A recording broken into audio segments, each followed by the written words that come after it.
Chapter 3. How to build better habits in 4 simple steps. In 1898, a psychologist named Edward Thorndike conducted an experiment that would lay the foundation for our understanding of how habits form and the rules that guide our behavior. Thorndike was interested in studying the behavior of animals, and he started by working with cats. He would place each cat inside a device known as a puzzle box.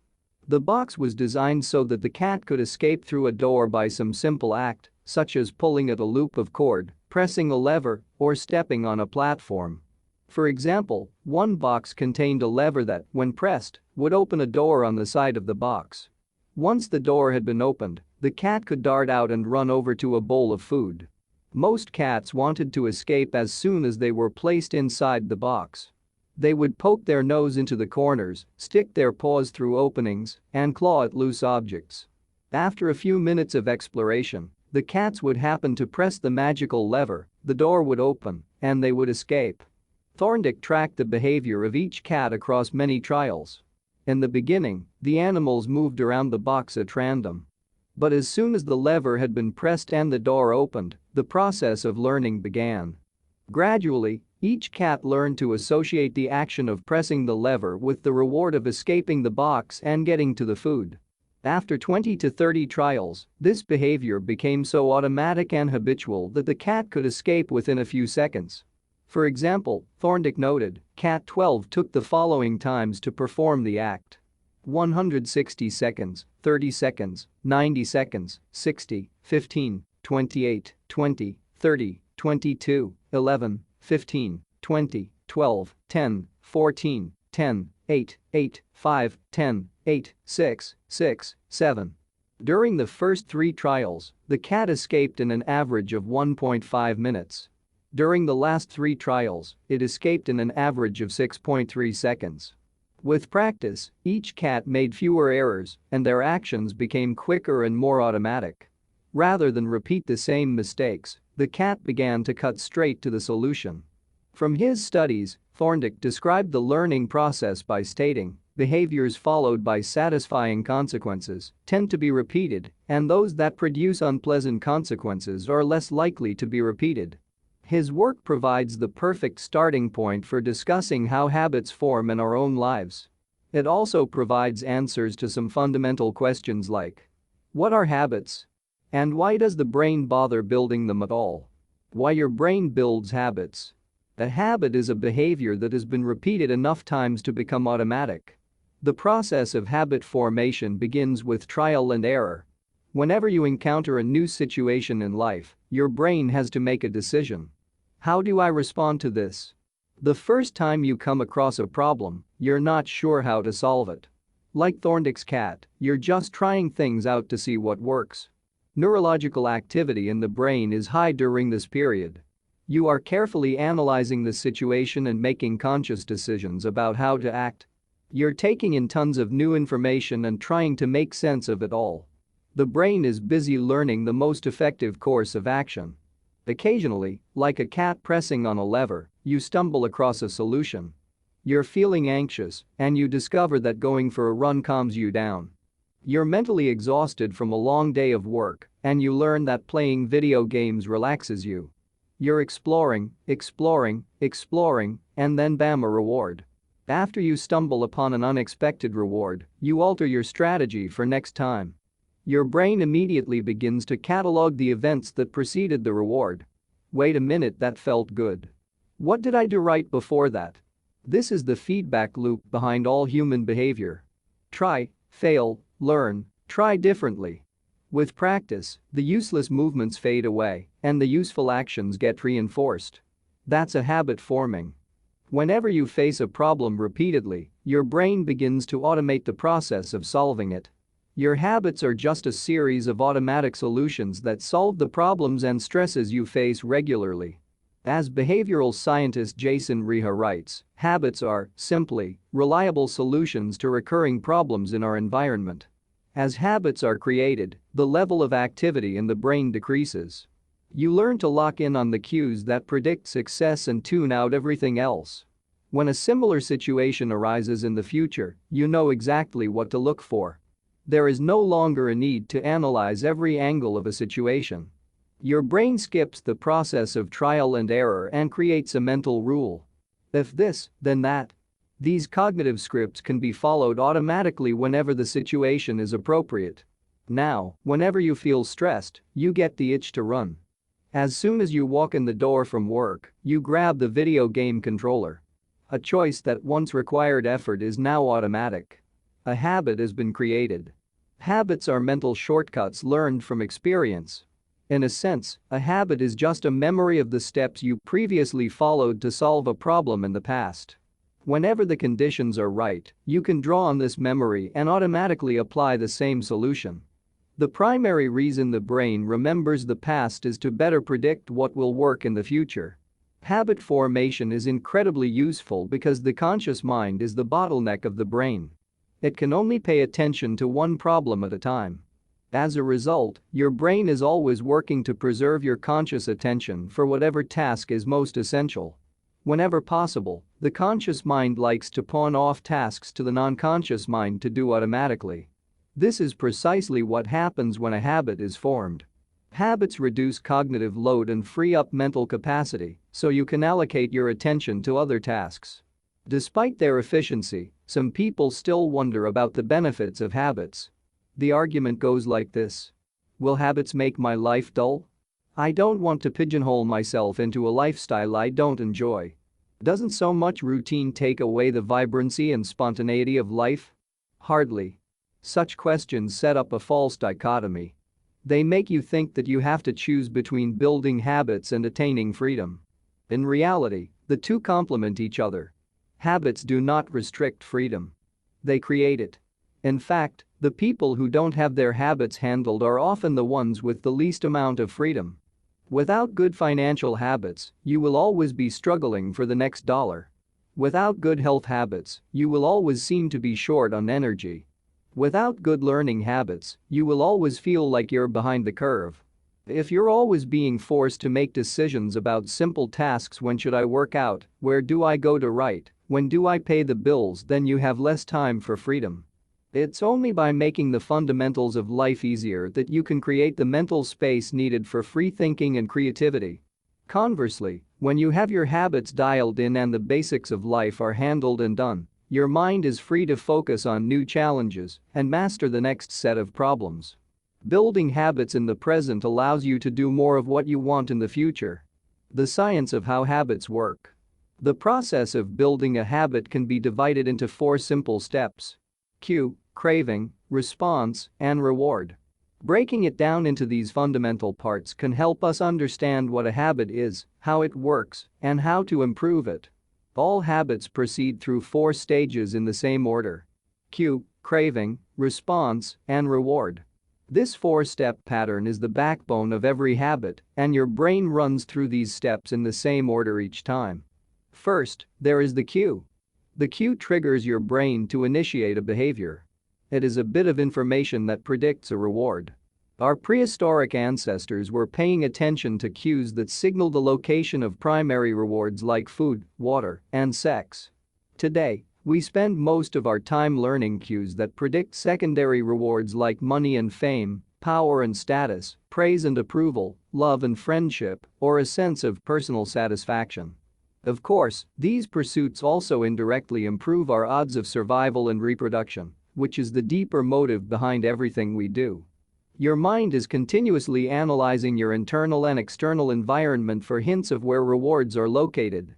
Because the cue is the first indication that we're close to a reward, it naturally leads to a craving. Cravings are the second step, and they are the motivational force behind every habit. Without some level of motivation or desire, without craving a change, we have no reason to act. What you crave is not the habit itself but the change in state it delivers. You do not crave smoking a cigarette, you crave the feeling of relief it provides. You are not motivated by brushing your teeth, but rather by the feeling of a clean mouth. You do not want to turn on the television, you want to be entertained. Every craving is linked to a desire to change your internal state. This is an important point that we will discuss in detail later. Cravings differ from person to person. In theory, any piece of information could trigger a craving, But in practice, people are not motivated by the same cues. For a gambler, the sound of slot machines can be a potent trigger that sparks an intense wave of desire. For someone who rarely gambles, the jingles and chimes of the casino are just background noise. Cues are meaningless until they are interpreted. The thoughts, feelings, and emotions of the observer are what transform a cue into a craving. The third step is the response. The response is the actual habit you perform, which can take the form of a thought or an action. Whether a response occurs depends on how motivated you are and how much friction is associated with the behavior. If a particular action requires more physical or mental effort than you are willing to expend, then you won't do it. Your response also depends on your ability. It sounds simple, but a habit can occur only if you are capable of doing it. If you want to dunk a basketball but can't jump high enough to reach the hoop, well, you're out of luck. Finally, the response delivers a reward. Rewards are the end goal of every habit. The cue is about noticing the reward. The craving is about wanting the reward. The response is about obtaining the reward. We chase rewards because they serve two purposes. 1. They satisfy us and 2. They teach us. The first purpose of rewards is to satisfy your craving. Yes, rewards provide benefits on their own. Food and water deliver the energy you need to survive. Getting a promotion brings more money and respect. Getting in shape improves your health and your dating prospects. But the more immediate benefit is that rewards satisfy your craving to eat or to gain status or to win approval. At least for a moment, rewards deliver contentment and relief from craving. Second, rewards teach us which actions are worth remembering in the future.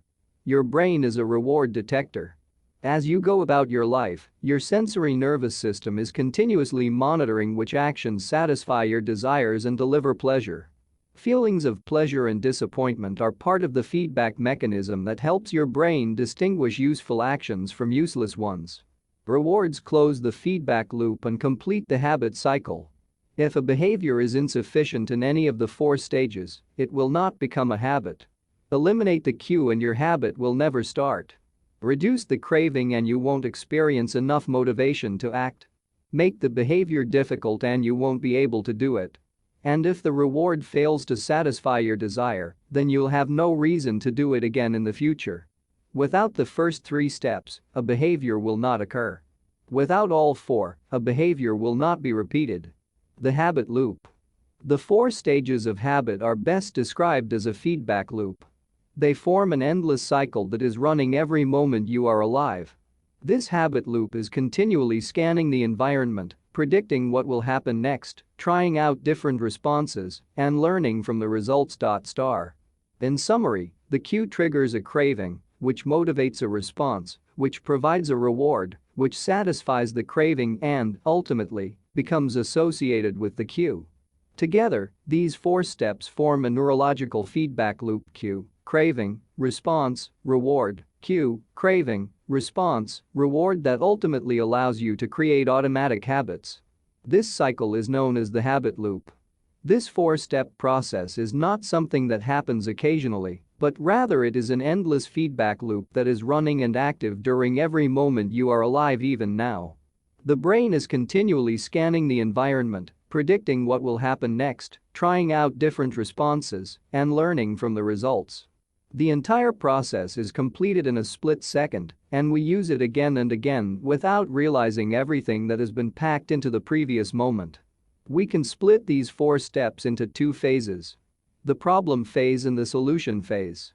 The problem phase includes the cue and the craving, and it is when you realize that something needs to change.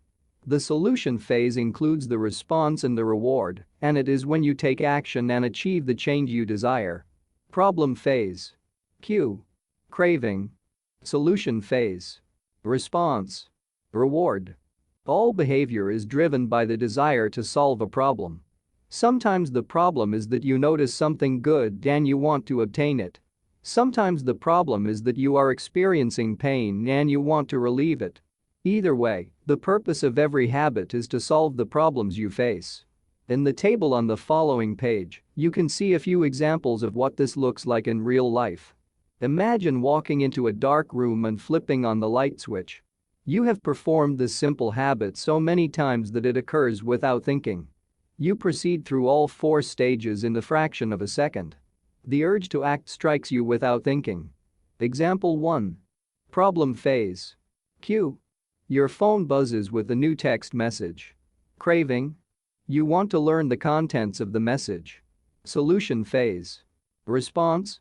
You grab your phone and read the text. Reward. You satisfy your craving to read the message. Grabbing your phone becomes associated with your phone buzzing. Example 2. Problem phase. Q. You are answering emails. Craving. You begin to feel stressed and overwhelmed by work. You want to feel in control. Solution phase. Response. You bite your nails. Reward. You satisfy your craving to reduce stress. Biting your nails becomes associated with answering email. Example 3. Problem phase. Q. You wake up. Craving. You want to feel alert. Solution phase. Response. You drink a cup of coffee. Reward. You satisfy your craving to feel alert. Drinking coffee becomes associated with waking up. Example 4. Problem phase. Q. You smell a donut shop as you walk down the street near your office. Craving. You begin to crave a donut. Solution phase. Response. You buy a donut and eat it. Reward. You satisfy your craving to eat a donut. Buying a donut becomes associated with walking down the street near your office. Example 5. Problem phase. Q. You hit a stumbling block on a project at work. Craving. You feel stuck and want to relieve your frustration. Solution phase. Response. You pull out your phone and check social media. Reward. You satisfy your craving to feel relieved. Checking social media becomes associated with feeling stalled at work. Example 6. Problem phase. Q. You walk into a dark room. Craving. You want to be able to see.